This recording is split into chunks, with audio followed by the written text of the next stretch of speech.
आता बातमी पाहूयात जुन्नर तालुक्यामधून।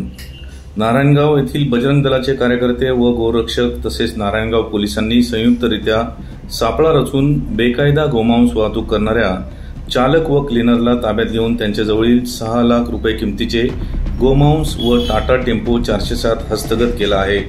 याबाबत माहिती अशी की दिनांक 7 जून 2022 रोजी रात्री पुणे नाशिक रोडने आळेफाटा नारायणगाव मार्गे 407 टेम्पो क्रमांक MH43 AD 9243 यामध्ये गोमांस भरून मुंबई येथे जाणार असल्याची माहिती मानद पशुकल्याण अधिकारी शिवशंकर स्वामी यांना मिळाली।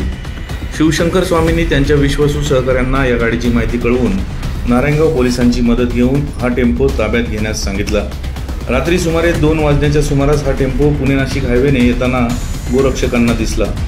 सदर टेम्पो वारुवाडी ग्रामपंचायतच्या हद्दीमध्ये नवीन बायपासवर मांजरवाडी रोड पाट्यावर पोलिसांच्या मदतीने ताब्यात घेण्यात आला।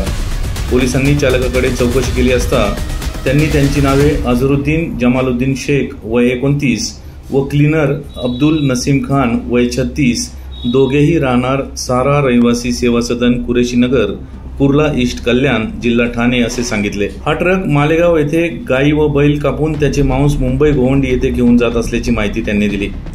पोलिसांनी टेम्पोची पाहणी केली असता गाई व बैलाचे मुंडके कातडी सोललेल्या अवस्थेत धड व पाय दिसून आले।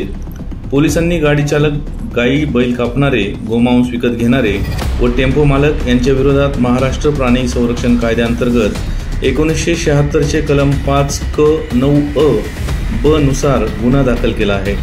नारायणगाव येथील सामाजिक कार्यकर्ते कृष्णा माने यांनी या संदर्भात नारायणगाव पोलीस स्थानकात फिर्याद दिली आहे, अशी माहिती सहाय्यक पोलीस निरीक्षक पृथ्वीराज ताटे यांनी दिली।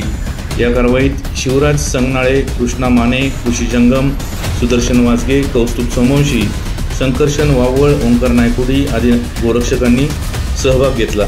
नारायणगाव पोलिसांनी व गोरक्षकांनी संयुक्तरित्या ही मोहीम राबवली, याबद्दल त्यांचे सर्वत्र कौतुक होत आहे। ब्युरो रिपोर्ट, आपला आवाज, नारायणगाव।